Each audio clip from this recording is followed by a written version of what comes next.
So, have you ever dreamed of, navigating the streets of Tokyo or ordering a bowl of ramen just like a local? Well, if you have, you are in exactly the right place. Today, we're going to build your essential toolkit of everyday Japanese phrases. The goal? To give you that little boost of confidence for your first trip or maybe even your first real conversation. So, you're thinking about a trip to Japan? Or maybe you're just a little curious about the language.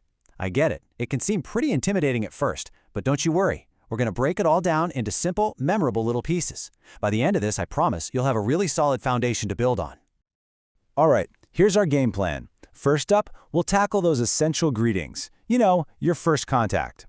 Then, we'll dive into some simple conversation phrases. And finally, we'll get into time-related words so you can actually start making plans. Think of it like a crash course for your first day in Japan. Okay, part 1. First contact.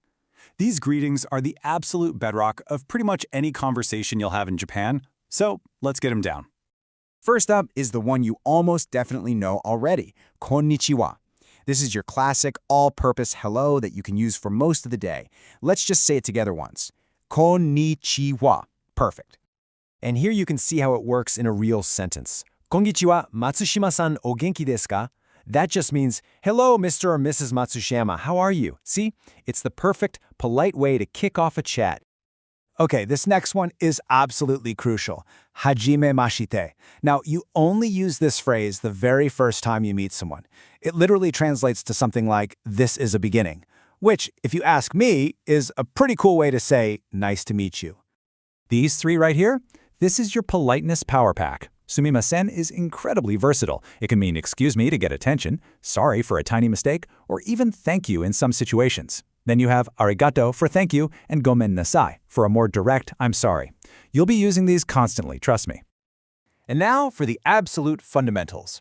Hi for yes and ie for no. Simple, direct, and totally essential. You really won't get very far without these two. So what about when you're leaving? Well, sayonara means goodbye, but it can feel a little final sometimes, like you might not see the person for a long while. For something more specific, like when you're heading out for the night or going to bed, you'd use oyasumi nasai, which just means good night. All right, you've totally got the greetings down. Let's move into part 2 and start building some simple conversations. We're going to learn how to describe things. This is a sentence structure you just have to know. To introduce yourself, you say watashi wa, then your name, and you end it with des. So, for instance, watashi wa David desu means I am David. This whole wa des pattern is a core building block in Japanese. Okay, let's learn some useful opposites. To say something is good, you use I, and for bad, you'd say warui. So if you're really enjoying your food, you could just say I. Or, if the weather gets nasty, tenki ga warui means the weather is bad. Next up, we have kantan for easy and muzukashi for difficult. So, is trying to figure out that train map muzukashi, or was following along with this so far pretty kantan? These are great for expressing what you think about something. What about distance? Well, chikai means near and toi means far. And this is super useful for asking for directions. You might hear that the train station is chikai or that the temple you want to see is a little toi. And for talking about how things look, you've got kirei for pretty, like the famous cherry blossoms, and miniku for ugly. It's always good to have some descriptive words like these in your back pocket. And let's add one more handy adjective, chisai, which just means small. So you could point to a car and say, kono kuruma wa chisai desu. This car is small. It's a simple word, but a really practical one. Awesome. We are on to our final section, making plans. Now, these time-related words are absolutely essential for scheduling anything, whether it's a dinner reservation or figuring out when your train leaves.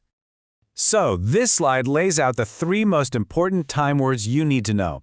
We've got kino for yesterday, kyo for today, and ashita for tomorrow. Past, present, and future all right here.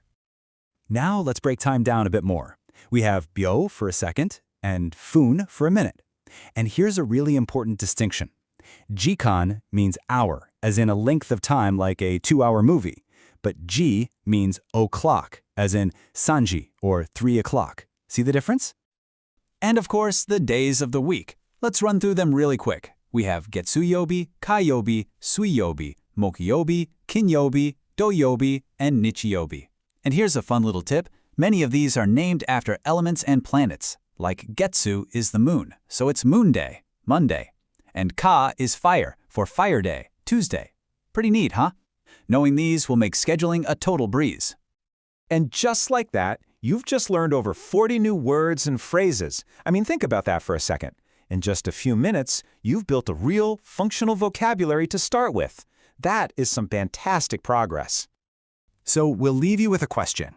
Now that you've got these tools in your kit, everything from a simple konnichiwa to making plans for ashita, what's the very first thing you're going to want to say? Give it some thought. Thanks for watching.